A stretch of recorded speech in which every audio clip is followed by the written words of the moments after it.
Dear students, I hope you all are safe and sound and doing well. Today we will discuss our next topic which is preparation of alkynes. Preparation of alkynes के लिए जो हम method use करेंगे that is the elimination reaction. ठीक है, alkynes क्या होती हैं? अनसेचुरेटेड कंपाउंड्स होते हैं क्योंकि इनमें ट्रिपल बॉन्ड प्रेजेंट होता है. तो अगर हम सेचुरेटेड कंपाउंड्स लें, उनमें से एटम्स या ग्रुप ऑफ एटम्स को रिमूव करेंगे तो ये किस में कन्वर्ट हो सकते हैं? अनसेचुरेटेड कंपाउंड्स में कन्वर्ट हो सकते हैं.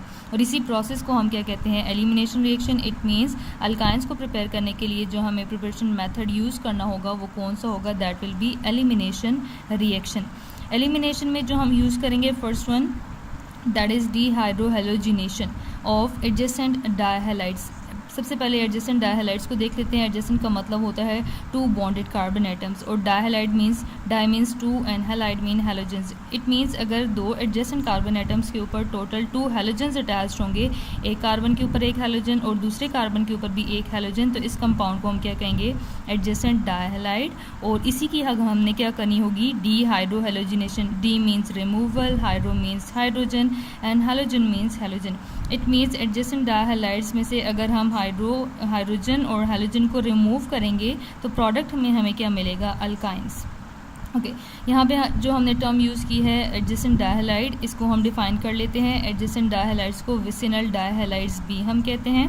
ठीक है, और एडजेसेंट डायहैलाइड्स क्या चीज़ होते हैं? These are the organic compounds in which dihalides are attach to 2 adjacent carbon atoms. के अगर हमारे पास क्या हो? 2 एडजेसेंट कार्बन एटम्स हों और उन पे 2 हैलोजेंस अटैच हों तो इसको हम क्या कहते हैं? विसिनल डायहैलाइड या फिर एडजेसेंट डायहैलाइड भी हम इसको कहते हैं.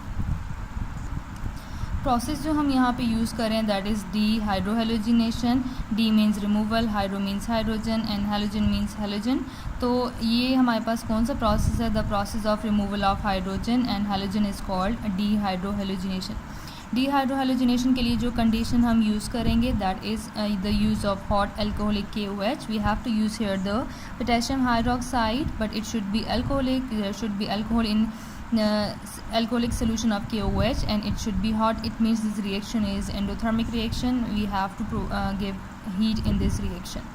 There are 2 steps. In the step number 1 there will be removal of hydrogen from one carbon atom and halogen atom from the adjacent carbon atom.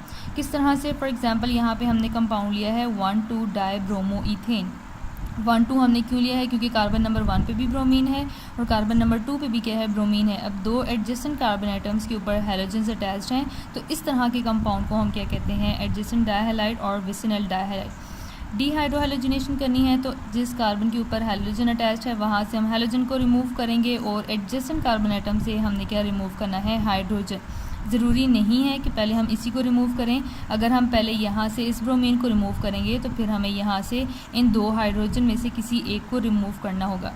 जब यहाँ से ये 2 एटम्स रिमूव हो जाएंगे तो ये जो हमारे पास सिंगल बॉन्ड है ये किस में कन्वर्ट हो जाएगा? डबल बॉन्ड में. ठीक है, और इस कंपाउंड का नेम क्या है? It is bromoethene. याद रखिएगा स्टेप नंबर 1 में हमारे पास जो सिंगल बॉन्ड है वो किस में कन्वर्ट हो रहा है? डबल बॉन्ड में. अल्केन से हमारे पास क्या बन रही है? अल्कीन. सेकेंड स्टेप में फिर क्या होगा? ये जो हमारे पास सेकेंड ब्रोमीन है ये ब्रोमीन और एडजेसेंट कार्बन एटम में से कोई एक हाइड्रोजन रिमूव होगा. ठीक है, तो यहाँ पे हमारे पास ये जो डबल बॉन्ड है ये किस में कन्वर्ट हो जाएगा? It will be converted into triple bond. ठीक है, अब यहाँ पे देखें हमारे पास ब्रोमोइथीन से क्या बन चुकी है? इथाइन बन चुकी है. और इसमें जो हमारे पास सेकेंड प्रोडक्ट बनता जाएगा इस फर्स्ट स्टेप में भी there will be second product that is ये हाइड्रोजन और ये Br आपस में कंबाइन होकर क्या बना लेंगे? HBr hydrogen bromide.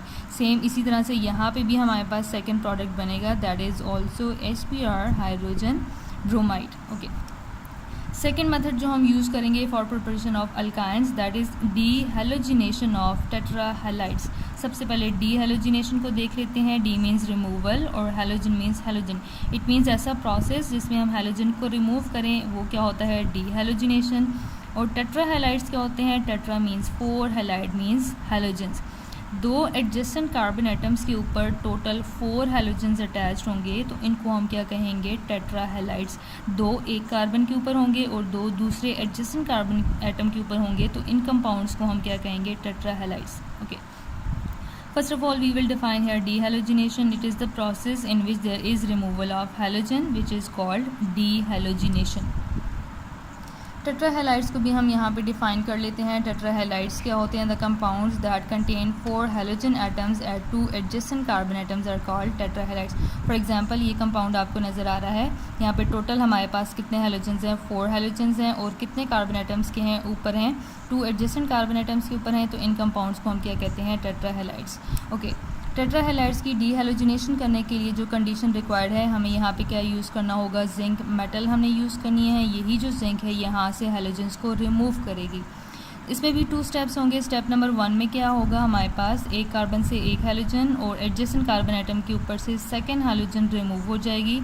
ये 2 जो हैलोजन्स हैं ये किसके साथ बॉन्ड बनाएगी? जिंक के साथ। ठीक है, तो यहाँ पे जब 2 एटम्स रिमूव होंगे तो सिंगल बॉन्ड किस में कन्वर्ट होगा? डबल बॉन्ड में। ये वाले ब्रोमीन्स अपनी जगह पे रहेंगे और ZN जिंक और Br के बीच में जब बॉन्ड बनेगा तो ये हमारे पास किस कंपाउंड में कन्वर्ट हो जाएगा? ZnBr2 zinc bromide. ठीक है, ये जो कंपाउंड हमारे पास बना है इसको हम क्या कहेंगे? 1,2-डाइब्रोमो ईथीन।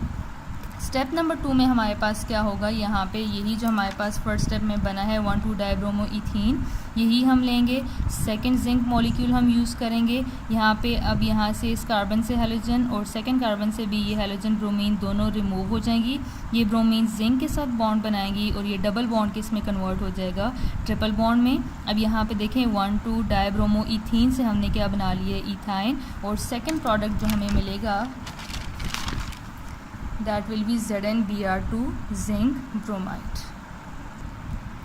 ओके जी, उसके बाद हम फिज़िकल प्रॉपर्टीज़ ऑफ अल्काइंस को भी देख लेते हैं। सबसे पहले हमारे पास आता है फिज़िकल स्टेट। ठीक है, फिज़िकल स्टेट में अगर हम देखना चाहें जो हमारे पास फर्स्ट 3 मेंबर्स हैं जिनमें कौन कौन से आते हैं? इथाइन, प्रोपाइन और ब्यूटाइन।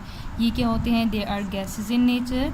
ठीक है, जो हमारे पास कार्बन नंबर 5 से लेकर कार्बन नंबर 17 तक हैं ये क्या होते हैं? They are liquids. और कार्बन नंबर 18 और इससे ग्रेटर जितने भी होंगे वो क्या होंगे? They are solid in nature. Non polar भी हम देख लेते हैं। अल्काइंस क्या होती हैं? नॉन पोलर नेचर की होती हैं। नॉन पोलर क्यों है? क्योंकि यहाँ पे जो हमारे पास कार्बन और कार्बन की नेगेटिविटी है वो भी 0 है क्योंकि दोनों सेम है।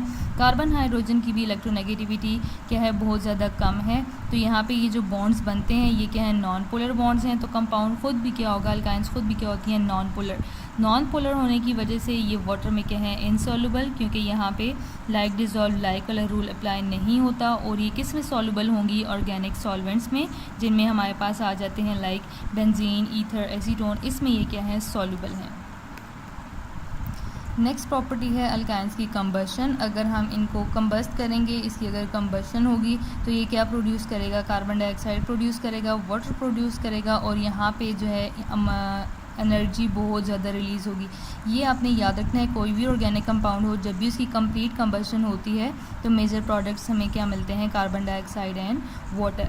नेक्स्ट हमारे पास आ जाता है मेल्टिंग एंड बॉइलिंग पॉइंट। तो जिस तरह के ट्रेंड हमने अल्केन और अल्कीन में देखे हैं सेम वही ट्रेंड है that melting and boiling point of alkynes increases with increase in molecular mass. जैसे जैसे मॉलिक्यूलर मास इंक्रीज़ होगा मेल्टिंग पॉइंट भी इंक्रीज़ होगा और बॉइलिंग पॉइंट भी क्या होगा? इंक्रीज़ होगा। सेम यही हमारे पास आ जाता है डेंसिटी के लिए भी कि जैसे जैसे हमारे पास मॉलिक्यूलर मास इंक्रीज़ होगा तो डेंसिटी भी इंक्रीज़ होगी।